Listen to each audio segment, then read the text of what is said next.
And you really must read Groundskeeping. I do think you would enjoy it. I thought you were gonna say you really must read Waiting for Godot. I'm like, I did.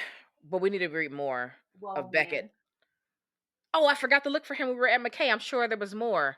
That's what. I never Anyway, look at the plays. I always just go, I had a moment where I was like, "Oh, I'm gonna get plays today." I got some plays, but I meant to go back and get some Beckett. But that's fine. I'll be back. I'll be back. are we All right, recording? welcome. We're Hmm? recording? We Oh, are. I said I'm pushing record. whatever. I don't know.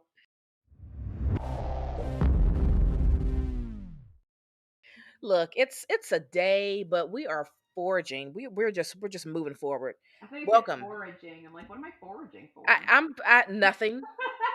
Nothing. Absolutely nothing. Absolutely nothing. I'm gonna take a sip of coffee. I did. I did work out today. So check, check, check. Right? I'm very proud of you. Very proud of you. Welcome to TBR Lowdown. Hello. Welcome to TBR Lowdown. We're going to have a You're using really your sexy voice. You're like, welcome to TBR welcome to Lowdown TBR After Lowdown Dark, where we after talk about dark. domination. We do. We need an after dark episode. We do. That's what we need. We need. TBR Sorry, Lowdown keep after going dark. back to dominatrixes, dominatrix, whatever. I don't know. Multiple dominatrixes. Um, Hmm. Hmm. that's a good TBR after lowdown. Concept. Yes, it would be. You know, I'm going to obsess over finding someone, right? Know that that's going to happen. I'm already in my mind. I'm in that rabbit hole. I think I it think we needs to need to start happen. using our Instagram as like a call to join us on the podcast. Yes, we do. Yes, So if we you do. start seeing some weird things in our story, like calling all dominatrix, Just who know we it's would a love to reason for it. interview, Yeah. prison librarians come on the show. Come I on still the want to talk show. to a prison librarian. I really do. Wouldn't that be interesting? I still Yeah. want to talk to like a librarian too, but like a prison librarian would be really Mm-hmm. fun. And we can Mm-hmm. make a whole librarian series, like prison, school. Yep. Um, you brought up when we started just batting around the idea of interviewing librarians. Um, I didn't realize, and of course, when you said it, I'm like, well, yeah, of course, because this is America. How Mm-hmm. difficult it is for librarians of color for their Yeah. to get jobs, Yeah. have jobs, that find represent. Like, there's just Mm-hmm. not many. Um, Yes. Such yeah. So all I can say, folks, is so like we're currently in season one of the mhm. TBR Lowdown podcast. It's the get our shit Just together season. season two, we have a lot of wonderful things planned. So stick with us. We thank those that have been listening and giving us encouraging words. We appreciate you so much. Mm-hmm. So yes. Anyway, I'm I'm interested in this conversation we're going to have today about modern classics because I often, number one, ask myself, what is it? What makes a modern classic? Have I read any that I feel will be modern classics? And are there already existing lists of books that are giving us modern classics or potentially like future modern classics? So, before we dive into all of that, what are you currently reading or what have you just finished? Well, Naomi, yes, Susan. Uh, I thought about that episode just the other day, but so random. Anywho, so while we were together, Hmm. I thrifted, repurchased, reacquired two books from a series that I have read way long ago, and I reread the first one recently, and that is Deanna Raybourn, Silent in the Grave. And this is like a cozy Victoriana mystery romance that is just so much fun, and I forgot Mm. how much I love it.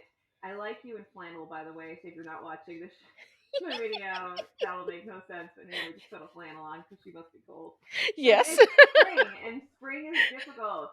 And I have this fight with everybody all the time. Everyone's like, "But it's May," and I'm like, "So it's still spring." Do you forget every year? Do you just forget that it doesn't really get warm until like Memorial Day? Do you Boom. forget Exactly. that? Do you forget that every year? It's Hmm. May 6th, Yeah. folks, or whatever day it is. It's not even 6th, whatever day Yeah. it is. It's May 7th. It's the beginning of freaking May. It's still gonna go all over the place. Next week Yep. it'll be 80 for a day, and then it's gonna be 40 again. Get over it. Anyway, now the point of this. So Silent in the Grave is a fantastic first book in a series of romance mystery where you have this woman, Julia, who comes from a very large, very quirky aristocratic family, but they're very like liberal and more relatable to a modern day reader.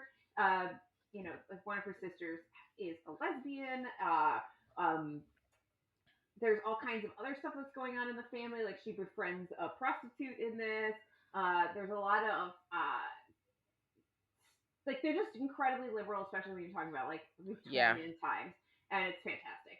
And I forgot all of that going into this, but it's also just a lovely little like mystery, and Mhm. you have her investigator counterpart Brisbane, who is this sort of aristocratic, but on the sidelines because he's kind of like he was kind of what's the term where you're like from the other side of the bed sheets or whatever it's called.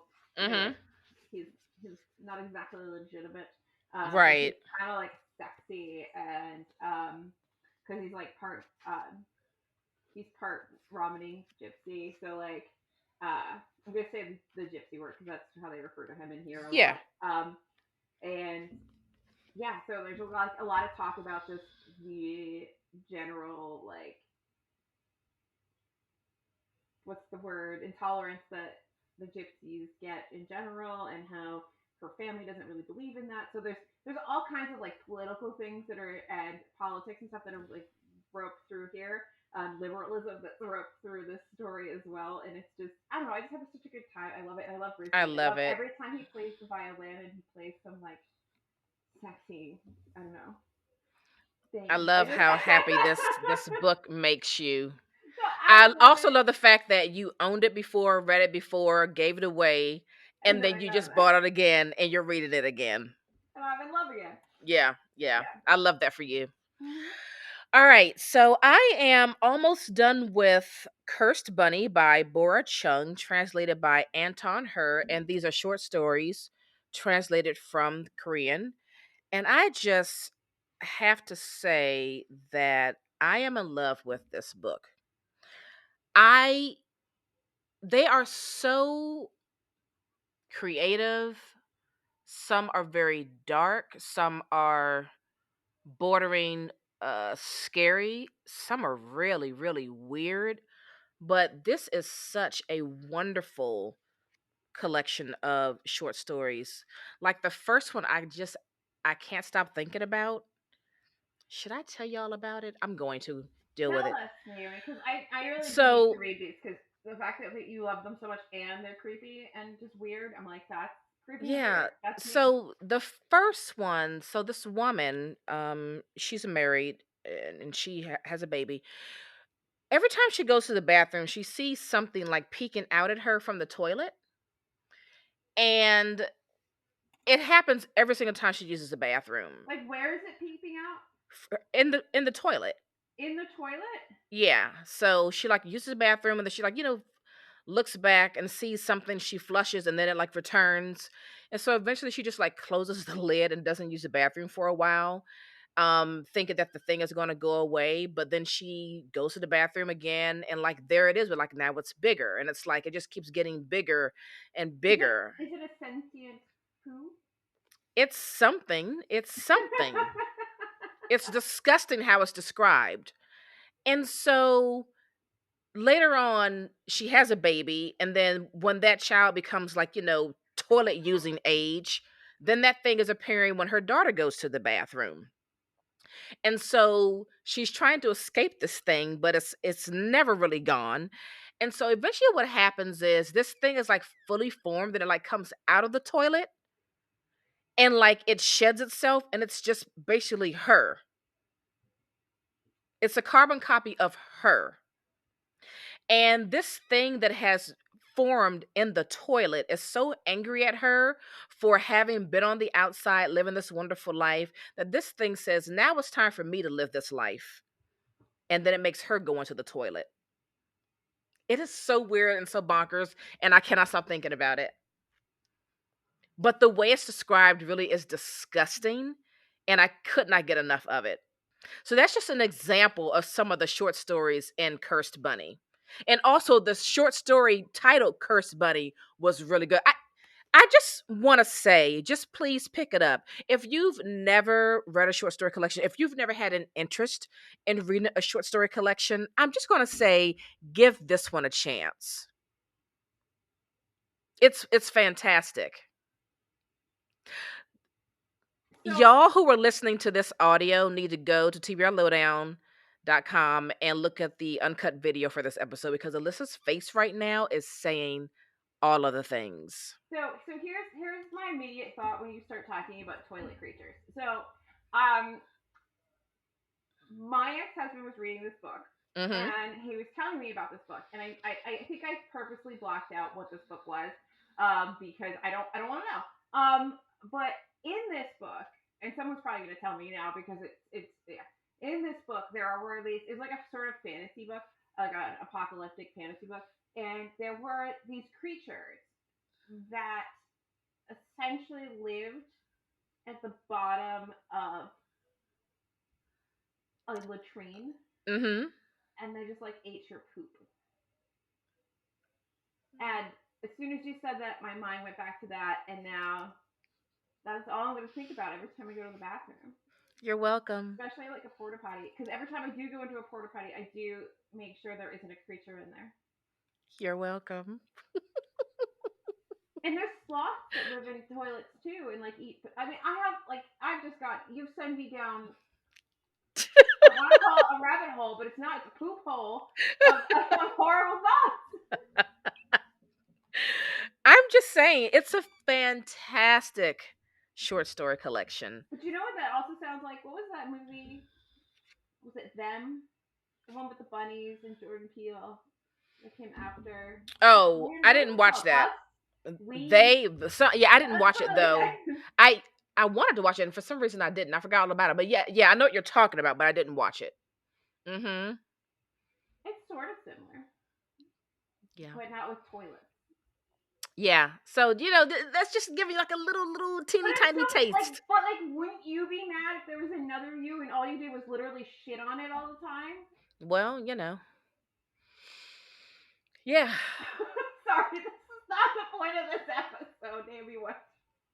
You're Why did you welcome. put me down this I road? just wanted to give the people just a little brief example of, the kind of stories that are in here. Oh my god, I'm gonna be thinking about this all day. Yeah, so I'm hoping to finish it this weekend.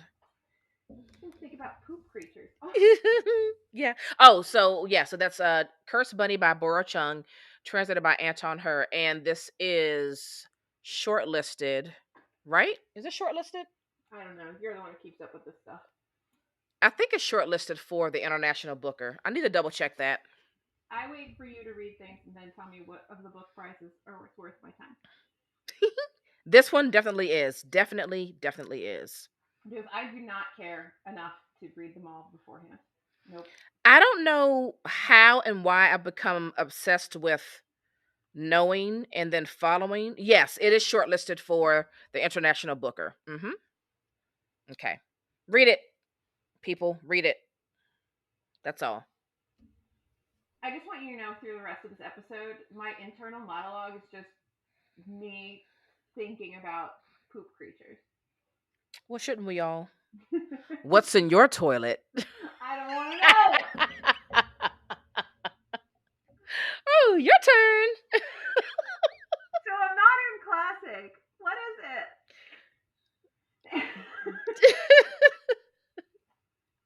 That's a segue. I did look it up, right? So the best I can get is what is considered modern classic literature, according to the Google, is a modern classic book. It's typically written after World War One and possibly World War Two because these two events marked the emergence of new ideas and ways of thinking, such as ideologies of race, gender, and class. But that feels so long ago now. Yeah.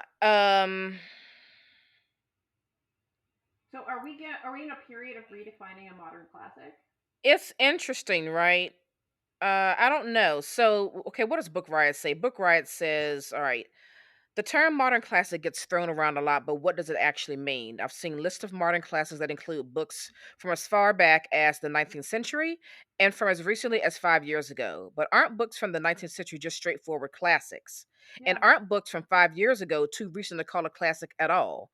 Part of the problem is that we don't know what a classic is to begin with, and throwing the word modern in front of it only makes things more confusing. But the term seems to mean something like books that we think are great and will probably become classics someday, but it's too soon to tell. So we'll just make a good guess, and maybe by giving them that label, we can help them stay popular and keep people reading them so they stick around long enough to be classics in their own right. That feels more accurate to me. Yeah, I mean, I think a classic is a book that has some sort of like seminal work of fiction or whatever attached to it, where it stays in the populace, like whatever brain space. I've lost, you know what I mean? Like it stays in popular reading for some length of time and stands up to the test of time in some way, shape, or form. So there's still like every generation after it comes out, there's still some way that you're actually relating to it and connecting with it. And I think Um, discussing it and studying it, I think that's a mhm. big part of what makes a classic too. I mean, Yeah, because like, if you think about it, many of these classics are forced and pushed on us through the school yeah. sector, whether it be high school and or college. But I think they're also usually dealing with very commonplace and like human experiences, Mhm. and um, so that you can keep going back and revisiting and dissecting the text because Mhm. of how it deals with these very common things like um, you keep going back to the Scarlet Letter because you're talking about whatever you're talking about. You're talking about adultery and sinning and um, sort of mob rule and cultural shaming and like there's all different ways that you can keep going back to this text Mhm. and having different relationships with it, right? Right. Um, and you might not have that same feeling reading something else, like maybe my Silent in the Grave book. Right. It's just like a fun read that we don't need to dissect because that's Yeah. not what it's here for. Yeah. So we've got a list here from Book Riot, and I thought it'd be kind of cool to go through this list. It's 100 must-read modern classics. But I think Alyssa will most definitely agree. While it's not one yet because it's too new, I do think that The Prophets by Robert Jones Jr. has the potential to become a modern classic. That's the kind of book that you can revisit and dissect and Mhm. look at. It is so wonderfully complex in its Yeah. structure and the way that it is attacking all the different narratives that it's talking about in there and the amount. I mean, it's just so. Right. Just like We I would are you shocked that we're talking about the prophet? right, just like I would say that Beloved and maybe The Street are already Mm-hmm. modern classics. Um I think. Oh, sorry. Let me sit down and get near my mic. I think that passing is in that category because I mean you I can. think but I think it's already considered a classic passing, isn't it? I don't know. I I think it's think it getting is. there now that you have all of this, movies and things going on, and people are talking about it more, and like authors are rewriting the story in modern ways, like Britt Bennett. Um, Mhm. I think it's definitely, but I don't know if it would have been a classic, like a mainstream classic, in like 15 years ago. I don't know what it would have because would it have just been a classic of like a niche, like this is a classic Black literature, or is this like classic without putting a caveat on it? Well, You know what I mean? Like I well feel that's like the other thing when we talk it's about moving. classics, most people think about just like European based classics, but I feel like um passing has moved from being like a niche classic to a broader category classic. I think it's becoming just a very popular book period. but it Mhm. was already deemed a classic. Mhm. But it's just become very popular in the last, what, 2 years? Mm, You know? yeah. Yeah. So, and thank goodness for that because what a extraordinary book. So good. So good. Extraordinary. Yeah. Wow. So, Let's talk about books we never talk about. Passing the Christ. I know. So, well, let's go through the list and let's see if we agree. I've Let's see if already we've seen read one any. author in general, and I think it's further down. But this Barbara Pym lady, I saw her in something because I assume she died recently or she got some. I don't know. But like I want to read this author at some point. I think So, it's the this is first one I found. Excellent Women by Barbara Pym, published in 1952. This actually sounds really good. A clergyman's daughter and a mild mannered spinster in 1950s England, she is one of those excellent women, the smart support of repressed women who men take for granted. I would read that all day long. I've never Mm-hmm. heard of Barbara Pym. That's a lie. I have I heard of Barbara Pym, but I didn't know yeah who she was. yeah. So I've never read anything, and I only discovered her like I don't know how I even just randomly discovered her, but that was like last year. I didn't even know who she was until last year.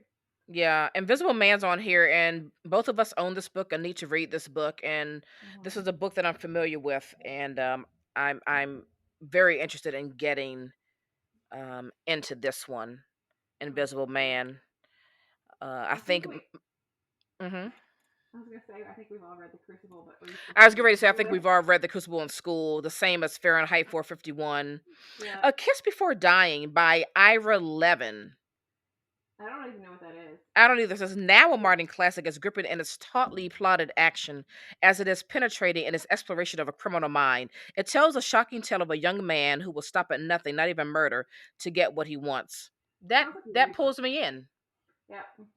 That pulls me in. Oh, we've got a favorite on here. Waiting for Godot. Do, do, do, Waiting for do. Godot by Samuel Beckett. Yeah, everyone should read that. It's weird. It's a lot of things. Beckett's just weird, but you know what? Waiting for Godot is like how many times in our lives are we waiting for Godot and we're never getting anywhere? Like, Mhm. okay, anyway. Yeah. Yeah, fantastic. Yeah. You can literally pull up, just do go on your YouTubes and put in "Waiting for Godot" and watch somebody do the play. Just watch somebody do it. It's Yeah. weird I'm and bizarre, but it's fantastic. absolutely. And buy just and buy the play and read it. It's a great read. Mm-hmm. I'm not going to read all of these on the list, but I'm skipping down to cuz this is interesting and I do have a lot of her books cuz I There's a plan on lot of reading her stuff stuff, from the but 50s. The Talented Mr. Ripley by Patricia Highsmith. Yeah. Interesting. I bought this series last year and like 3 or 4 of her other books that I really wanted to get into Highsmith in general. Mm-hmm. So it's interesting that they feel like this would be deemed a modern classic. That makes me want to read it even more than I already did. So this is gonna be my what little complaint here for a second, and not about this list. So I was looking for some books the other day. You know, Hasty left me at Barnes and Noble, and I was just perusing, and it is incredibly hard, at least around me in my Hmm. Barnes and Noble, to find a lot of these. What I'm seeing on here as being modern classic novels in a bookstore to buy. Because I was looking for Patricia Highsmith, nothing. I was looking for Sarah Waters, nothing. I was looking for things that feel like they should have something in there, nothing. Because they're really backlist. Yeah, they're really backlisted. But like you would feel like they would have a copy of something because they're classics that everyone's gonna read, right? I feel like a Barnes and Noble or a Books a Million or, whatever, pop in any, uh, chain retail Books bookstore even or less whatever. frequently. I think it feels like to me the makeup of their books is like maybe 90% front list and Yeah. 10% back list. Because I'm just scrolling down, and if you see anything in between the talented Mr. Ripley and here, but like something like On the Road by Kerouac, like I can find that all day, every day. And so let me tell you something that's so funny, and I almost laughed out loud when this happened.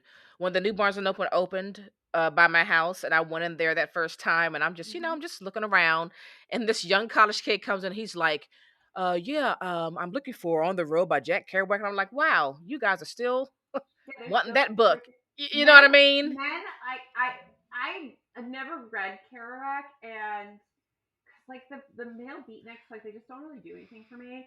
But Yeah. I like my ex husband really likes them. I like Kerouac, and I sometimes feel like I need to read like on the road to figure out if it is a red flag book like Catcher in the Rye. Yeah, I just Like found Zen. this Have so you ever funny. read Zen and the Art of Motorcycle Maintenance? No. Like No. And I am not going to read on the road. I'm sorry. I am just not I'm going not to gonna do read it. it, but there's days where I think like, do I need to read this to decide if my opinion that this is a red flag book is correct? Or maybe Um it's just a Melissa red flag book, and that's it. yeah. But when this young guy came asking for that book, I'm like, times do not change. I don't. You it was so I funny. don't. And I was like, I don't want your fake deep nonsense. Like, take your fake deep Zen and the Art of Motorcycle Maintenance on the road, howl Right. nonsense out of here. Thank you. Exactly. Exactly. It's like to Ooh. me, the beatniks, like your kings of the beatnik generation, Mhm. they are like hippie patriarchy to me. I don't know. I just I don't like it. Yeah. There's Yeah. just It's something that doesn't. I don't know. Maybe it's completely unfounded, but there's just something in me that doesn't. That doesn't. yeah, it's kind of a turn off. Oh, I have this book, Palace Walk. I've got that trilogy. What is that? I can't it's the Palace Walk is a part of the Cairo trilogy. Mm-hmm.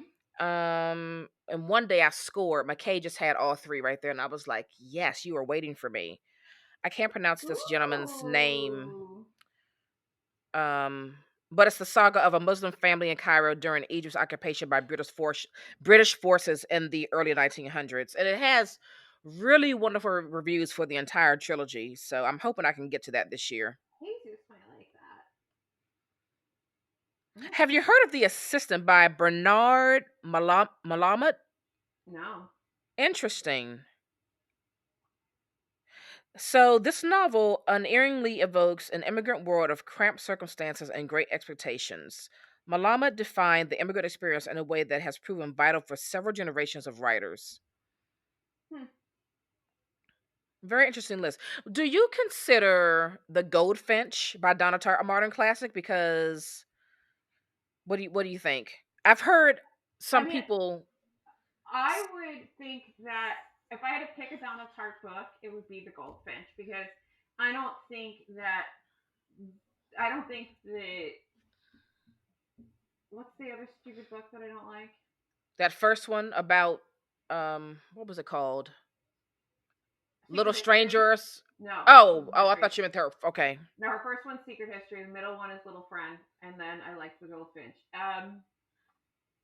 I I think that The Goldfinch is much more of like an exploration of like actual human experience than a Secret Yeah. History. Oh, absolutely. So I think that I feel like you need that piece. Somehow you are dissecting human experience from some angle that is poignant and interesting for it to be a classic because Mhm. that is what's going to keep people coming back to it because humans are humans are humans are humans and we keep repeating the same things over and over again and the more fun like a thriller or this that and the other thing like yeah they're good they're Yeah. ultimately going to be forgotten in the like annals of time but those things that really dissect human experience those are the things that are gonna last I think in my opinion my humble opinion. I often wonder if An American Marriage by T.R.E. Jones would be considered a modern classic one day. I can't answer that because I haven't read it Oh, that's yet. right. You haven't read it yet. Yeah, I do wonder about that book in particular. Oh, on Um, here is a translated work that I really would like to read that comes up a lot, and that is The Sailor Who Fell from Grace with the Sea. It's Yoki Yukoi, there we go, Mishima. And it tells the tale of a band of savage 13-year-old boys who reject the adult world as ill- illusory. I can't even talk. It says Mm. hypocritical and sentimental and train themselves in a brutal callousness they call objectivity.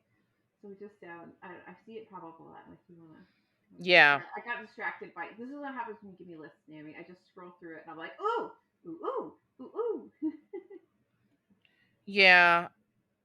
Of course, To Kill a Mockingbird, which I'm never going to read. Oh, A Raisin in the Sun. I did buy that play. Wait, you've never read Kill a Mockingbird? Never No, and I don't read want that in to. school? Why didn't you? I don't remember reading that in school. Oh, Maybe we I had to read did, that. but I don't want to read that book. I don't remember reading it, I'm and not saying you have to read it, but I'm like, how did you get out of reading it in school? I don't remember. And I was in school a long time ago. I may have, but I do not remember ever reading that Talking about book. books that I've unhauled and rehauled, Catch 22, I still never read, but I have unhauled it and rehauled it. Same, One day I same. will get there. Yeah, yeah. I've heard of Cassandra at the Wedding by Dorothy Baker. Dorothy Baker's entrancing tragicomic novella follows an unpredictable course of events in which her heroine appears variously as conniving, self aware, pitiful, frenzied, absurd, and heartbroken, at once utterly impossible and tremendously sympathetic. Yeah. I don't know where I've heard about this book, but I have. And that's from 1962. I mean, there's two here that are have to be here. Bell jar, fire next time. That makes sense. Yeah. Oh, The Spy Who Came in from the Cold. I'm always looking for that book by LeCar, John LeCar. One I day don't we'll have Yeah. all these things. Yeah, yeah. A Woman in the Dunes. The I Crying want of Lot 49 by Thomas Pynchon. I only have one book by him called The Bleeding Edge, which I have not read yet, but to. I do hear a lot about him, but I haven't read anything, so I I have do nothing want to to compare it read to. In Cold Blood by Capote, and I had it for a while, and then I think I unhauled it at some point. And I need to haul it back. I was looking at it at McKay's, but now because McKay likes to like these kinds of books, McKay actually charges a decent amount for it because people are reading them all the time, and I get it. That's supply and demand, right? So I So don't want to read it because why? all I ever hear is how boring it is. I never hear just like from beginning to end, it's enthralling or captivated or just so good. I always hear that the majority of that book is very slow and boring. And it I don't has know. turned me off so much. I think I just find Truman Capote very interesting because he's kind of like a little twerp that was Yeah. like a hanger on of rich women in Manhattan and Mhm.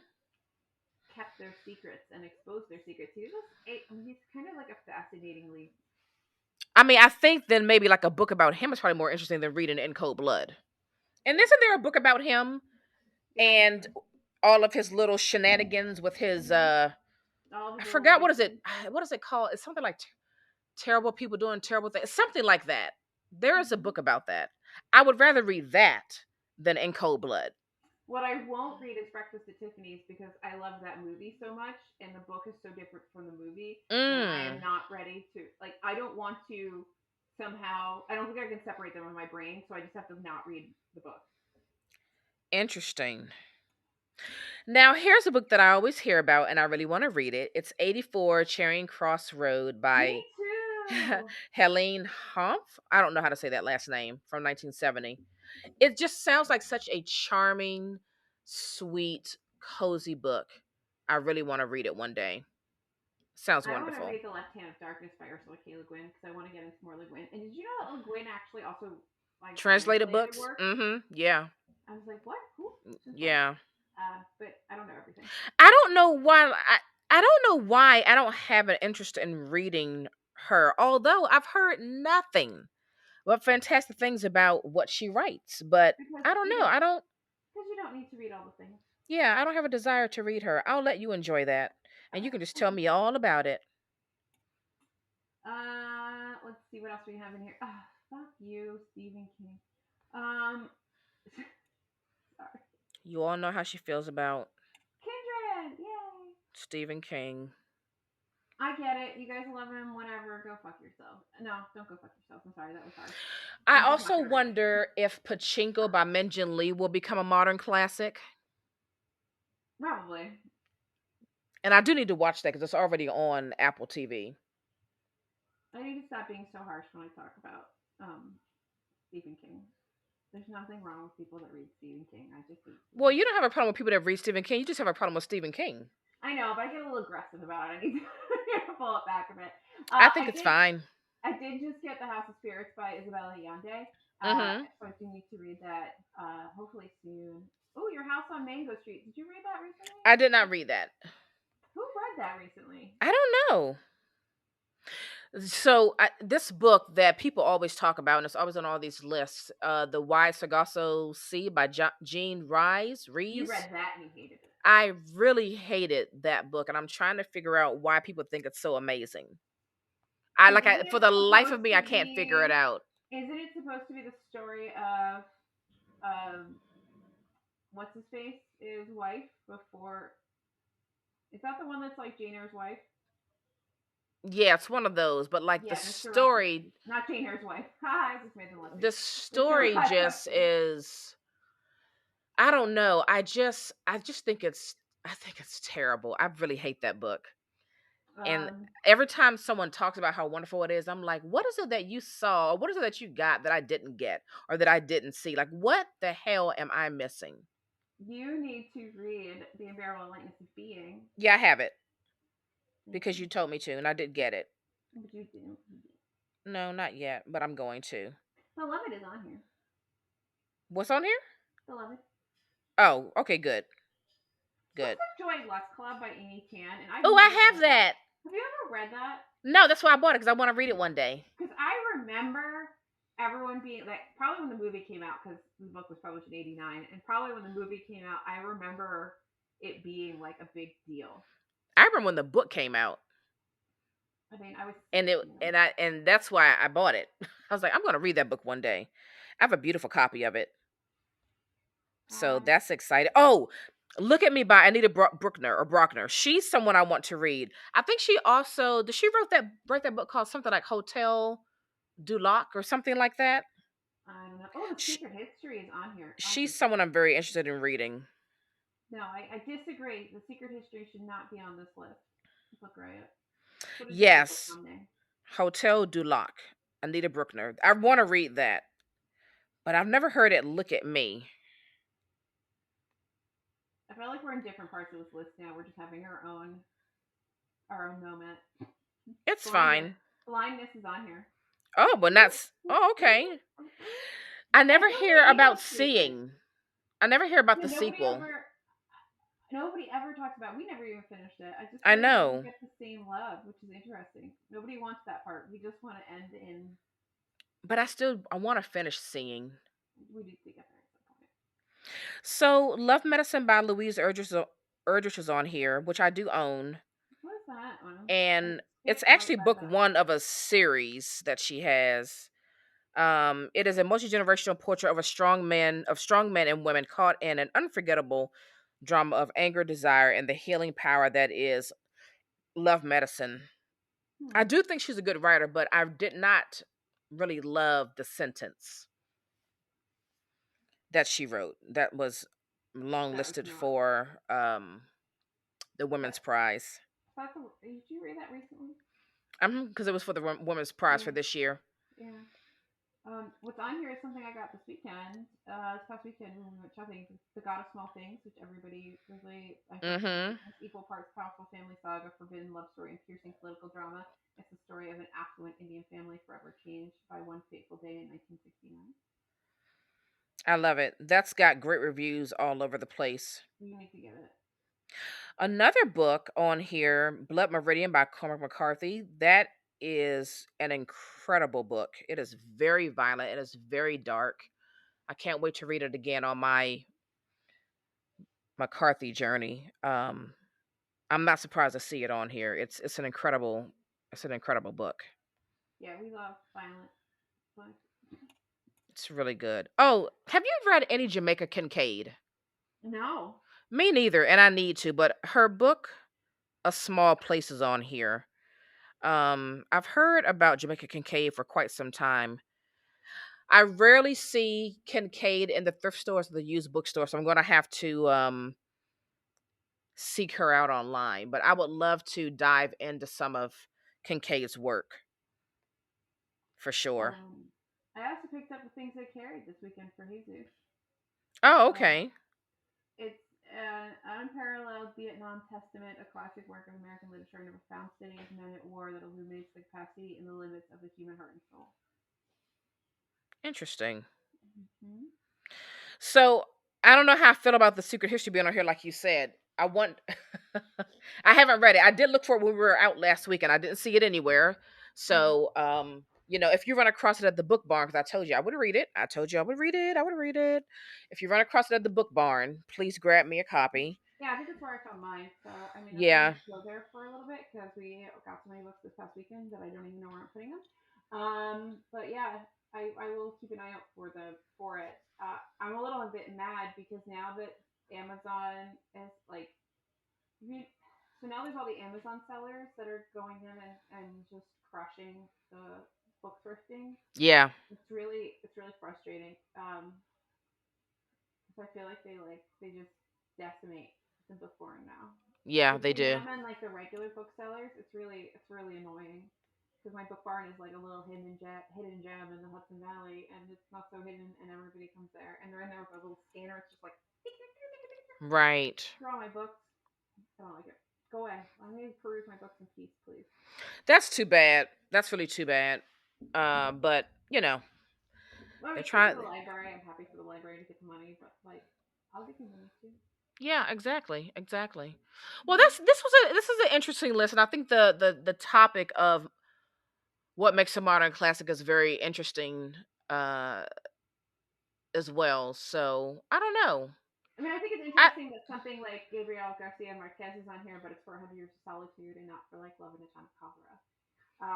Like, how do you pick like somebody that is something like that, right? Somebody who's written many works of fiction that mm-hmm. are incredibly have been incredibly well received and have kind of changed some of the landscape of literature. Like, he really perfected magical realism. Yeah. I don't know. It's definitely a complex question. I think it would be interesting if we could live long enough to see which books we're reading now that get to stand the test of Mm-hmm. time in 100 years. For sure. For sure. Yeah. It's all very interesting. Also, too, it'd be interesting to see, like, let's say maybe 40 years from now, will people be more inclusive in general when they talk about classics as a whole? Yeah, Will we actually expand the classics to include works from authors of color? That'll be interesting to see if that shifts a couple of decades down the road as well. and not separate them out. I mean, I think we've stopped separating things out. I mean, we still will be like, I feel like we will also separate things, but I feel like there are larger, more inclusive lists now than maybe 20 years ago. Mm-hmm. But it'd be interesting if we kind of get rid of a lot of the dividing Exactly. stuff. Exactly. So you have to go. So we have to wrap this up. Yes. So, do you have a book recommendation? I do, and I just finished it yesterday. Whew, I tell Mm. you, thank you, Doubleday, for this book. It is The Hard Sell: Crime and Punishment at an Opioid Startup by Evan Hughes. I'm gonna tell y'all something. These damn pharmaceutical companies are just they're out of control. Mm-hmm. So this guy, John Kapoor, he has a long-standing career in pharmaceuticals, and he founded this company called Insys Therapeutics. He was married to a woman that he loved deeply, and she died of cancer. And towards the end, the unbearable pain that he was in just kind of sent him reeling down this road of trying to develop a drug that would help people like his wife who had just debilitating pain, Mm-hmm. something that they can take that would take effect rather quickly, like within 5 minutes or less. Mm-hmm. And he's that kind of personality where he wants to be in control of everything. And while he's building this company and he has other people involved, he's the kind of leader that it's very hard to survive him at work. Mhm. because once he digs in, he's in. Once he's made a decision, that's it. There's not a lot of wiggle room. So people want to be a part of this company because it's a lot of money in pharmaceuticals. But Mhm. at the same time, just trying to survive John Kapoor is extremely difficult. Long story short, they developed this drug. What is this drug called? It's called, oh, I think I forgot the name of it. Anyway, it's the kind of drug that you like inhale or something, or like spray in your mouth, and Mhm. it takes effect rather quickly. And if you've read Empire of Pain, which was about the Sackler family and how all those drugs were made, this is kind of the same thing. Now, all those same drugs are kind of like reformulated to Mhm. make even more terrible drugs. And this is kind of what this guy did. And so it's a story of them trying to develop this drug to get it on the market, creating this speaker program where they got doctors to like host events to like drum up, you know, attention for this drug for other Yeah. doctors to use. And it was also a way for this company to pay these doctors to promote this drug through this speaker program. It was just very, it was all very disgusting, uh, very illegal, but very Was much it the actually way illegal at that time? When was this? Because it might it, not have been illegal then. this was the early 2000s. It might So not have been you're not illegal yet. supposed to do it, but people were doing it. So it's something you're not supposed to do, but it was something that was very much done in that industry. And there was another company that had gotten in trouble for it. They got fined in a huge way for doing similar things, not just with the speaker program, but with other stuff too. But every company tries to find a way to be more discreet about the way in which they're paying doctors to drum up business Promote. for these Mhm. drugs. But it was a really crazy story of how they even like attracted people to come in to become sales reps for these drugs, how the people in the company, like how they preyed on certain individuals who were really in need and just in need of money, and they could see like a slight potential Mhm. of a drive to sell. So they chose people who were in a hard spot financially, but who had also kind of had a harder life because they had a different way of looking at like getting the money and selling things. So they didn't come from an easy background. So selling for them to get the dollar and to keep the dollar and then make more dollars was more intense. So they went after people in those kind of situations. And it was really a crazy ride of a terrible leader, awful people working under this leader, poor sales reps who were being manipulated and then really persuaded to stay because of all the money they were earning, but then being terrified that they're doing something potentially illegal Mhm. and being afraid of getting caught. Mhm. And then having some sales reps really come into like having to come to Jesus moment, like, oh, what we're doing really is wrong.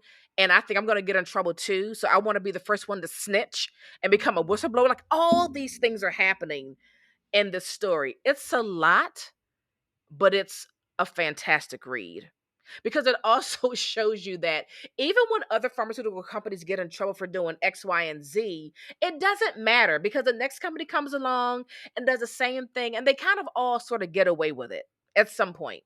Cheers to capitalism. Right. So that is the hard sell Crime and Punishment at an Opioid Startup by Evan Hughes. And this is currently out now from Doubleday. Thank you, Doubleday. So I have a very different book. I was just perusing my shelves, and I don't know if I've ever talked about Empire of the Wild Oh. by Sherry DeMilane. It's probably said more Frenchy than it. But anyway, I don't have like a nice accent. But so she is a. This is like her debut American novel, but she also has a young adult fantasy series called The Marrow Thieves, which I have the first book for. I think the second book is out now, and I haven't read it yet, but I know that Jess Owens has, and she really liked it, so I got it. And then I realized that they were the same author, and I was like, Mm-hmm. so this is actually a thriller, and she's an Indigenous writer from Canada, and this deals with this they're called rogarus. It's kind of like this werewolf creature in like the indigenous culture of Mm-hmm. wherever she's from in Canada, and it deals with that, and it talks a lot about what it's like to be an Indigenous person, like modern day in Canada, um, and like how they interact with like modern Canadian society. I'm going to try and Mhm. wrap this up so you can get out, but I'll just read you the summary. It's really good. It's very haunting, and it deals with it.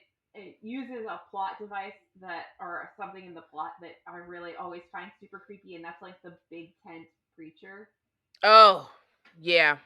So that you throw that in a thriller or any Yeah. sort of book, and I will immediately get the chills. They just freak me out. Anyway, so Joan has been searching for her missing husband Victor for nearly a year, ever since that terrible night they'd had their first serious argument, and he mysteriously vanished. Her Metis family has lived in their tightly knit rural community for generations, but no one keeps the old ways until they have to. That moment has arrived for Joan. One morning, grieving and severely hungover, Joan hears a shocking sound coming from inside the revival tent in a gritty Walmart parking lot. It is the unmistakable voice of Victor. Drawn inside, she sees him, the same face, the same eyes, the same hands, but he doesn't seem to recognize Joan at all. He insists his name is Eugene Wolfe and that that he is a reverend whose mission is to spread the word of Jesus and grow his flock. Yet Joan suspects there is something dark and terrifying within this charismatic preacher who professes to be a man of God, something old and very dangerous. Joan turns to Jean, an elderly, foul-mouthed card shark who is one of the few among her community still steeped in the traditions of their people and knowledgeable about their ancient enemies. With Ajan's know-how and the help of her Johnny Cash-loving 12-year-old nephew Zeus, Joan must find a way to uncover the truth and remind Reverend Wolf who he really is. If he is, if he really is, her life and those of everyone she loves depends upon it. So it's Mm. definitely it's got like this like Well, creepy now I want to read it. paranormal bent because of like the whole like werewolfy thing going on, and it's really good. But we need to let Naomi go because she has to go. Empire She's of got the. work Now to I do. want to read that. Okay. It was good. The Canadian cover is even better, and yeah, it's really good. And I think yeah, William Morrow sent this to me a while ago. So yep, I've heard of that book. I've seen that book, but I didn't know what it was about. it's it's So it's a really good book, and you will always get me with the revival tent preacher. That will always send chills down my spine. maybe I'll just look for the audiobook for that. That sounds like I can read listen to that without having to read along. Yeah, yeah, yeah. It's good. It's good. I like it. I like it. All right. Well, let us know Okay. what you think about our conversation about modern classics. Do you have any books that you think are already modern classics or should be modern classics? Let us Yeah. know Or what in the is your comments. definition of a modern classic? How do you Yeah. define it? Yeah. Yeah. I think the topic of classics in general is always evolving. Mhm. So, interesting. Agreed. Book Riot, why didn't you put the goldfinch on there? I'm curious. Probably too new. Well, yeah. Well, the secret history's on there. Yeah, but Secret History she wrote like 20 years ago. Oh, was it 20 years ago? Remember, she writes. There's like 10 years in between every Oh, book that's she writes. right. That's right. Okay, well, never mind then. Never So mind yeah, then. she wrote that a long time ago. That's an oldie. Oh, never mind. I don't even know where that is on here. Yeah. All right, But folks. Well, thanks for thanks for tuning in on that one. Leave us a review. We would greatly appreciate it. yes, please, thank you. And if you're watching the video, please like and subscribe. Please do. Thank you. Yeah, that's gonna do it for us. We're checking out of here, folks. Bye. Bye.